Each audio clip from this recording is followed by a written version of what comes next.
Hello hello.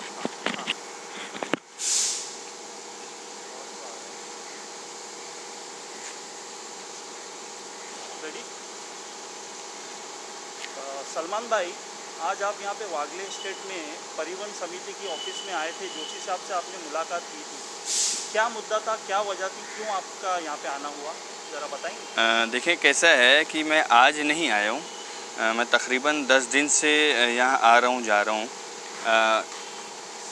मालूमात के हिसाब से मैंने आरटीआई डाला था कि जितने भी 2020 के अंदर चुने गए टीएमटी के जो जितने भी सदस्य हैं परिवहन के, जिन्होंने अपना नॉमिनेशन डाला था, वो उनके जो कागजात हैं, जो डॉक्यूमेंट्स उन्होंने सबमिट किया हुआ है परिवहन में, वो सब कहीं ना कहीं फ्रॉड है, इलीगल है, फर्जी हैं। उसके ख़िलाफ़ मैंने आरटीआई डाला तो आरटीआई अधिकारी ने भी उस डॉक्यूमेंट को देने से इनकार किया। उन्होंने मुझे डॉक्यूमेंट दिया है, ये 12 लोगों का मुझे ये चिट्ठा उन्होंने दिया है।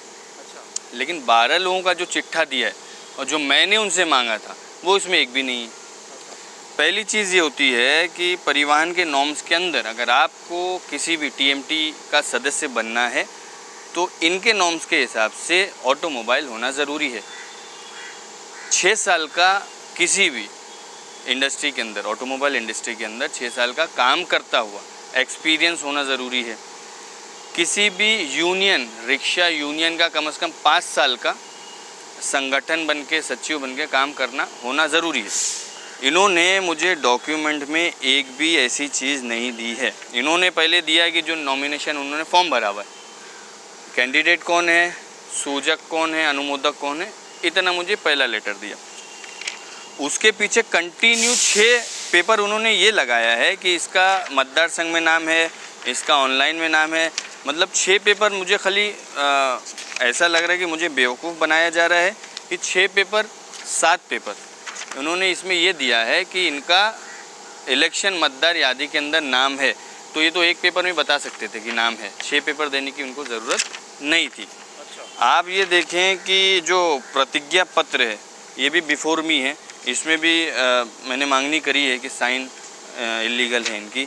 इन्होंने जो ये जमा किया हुआ है लेटर, फोर्स मोटर्स, किसकी बात किसी ने, मैं सदस्य की बात कर रहा हूँ। अच्छा, ये सदस्य है? ये जो है ये शमीम ए गनी खान करके हैं कोई।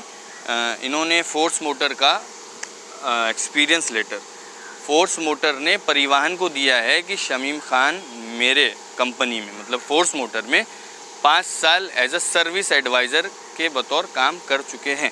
मैं ये समझता हूँ, मैं ख़ुद 4 साल ऑटोमोबाइल इंडस्ट्री में काम कर चुका हूँ।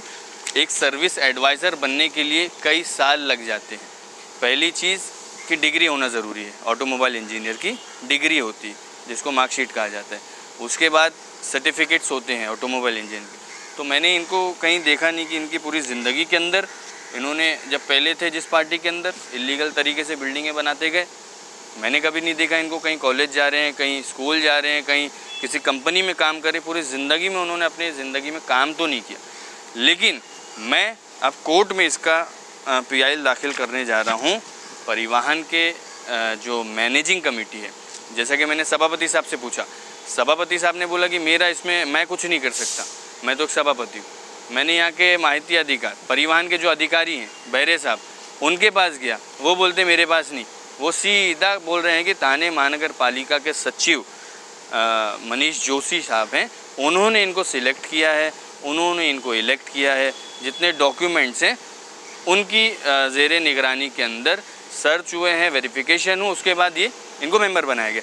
मैं मनीष जोशी साहब पे भी केस करूँगा, मैं नगर पालिका के आयुक्त को भी लेटर दूंगा, परिवहन के सभापति को भी लेटर दूंगा। इस पे जल्द से जल्द कार्रवाई करके, ये सिर्फ एक नहीं है, इसमें और भी मेंबर्स हैं जिनके फर्जी डॉक्यूमेंट जमा करके इनको किसी के मदद से, किसी के प्रेशर से या किसी के आशीर्वाद से सभापति के नेतृत्व में सदस्य बनाया गया। मैं निवेदन करूंगा और मैं इसके बाद जाऊंगा भी, मनीष जोशी के पास भी जाऊंगा, इनका अहवाल मांगूंगा। अगर मैं किसी कमिश्नर को अगर किसी के कंप्लेंट के रिलेटेड में लेटर दूं तो कमिश्नर का काम है उस पर चौकसी करके उस पर तातड़ी ने कार्रवाई करना ज़रूरी है।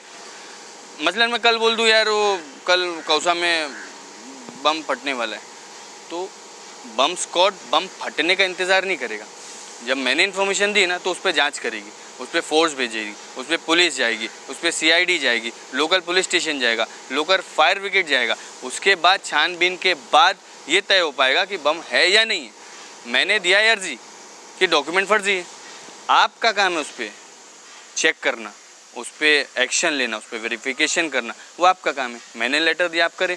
और आने वाले 10 दिन के अंदर अगर इन पे कार्रवाई नहीं हुई और जितने मेंबर्स जिन्होंने फ्रॉड डॉक्यूमेंट जमा किया वो सस्पेंड नहीं हुए तो मैं थाने परिवहन समिति के नीचे अपने कार्यकर्ताओं के साथ, अपने अध्यक्ष के नेतृत्व में, एडवोकेट विक्रांत चाप के नेतृत्व में महा आंदोलन करूँगा। यह आह्वान है मेरा।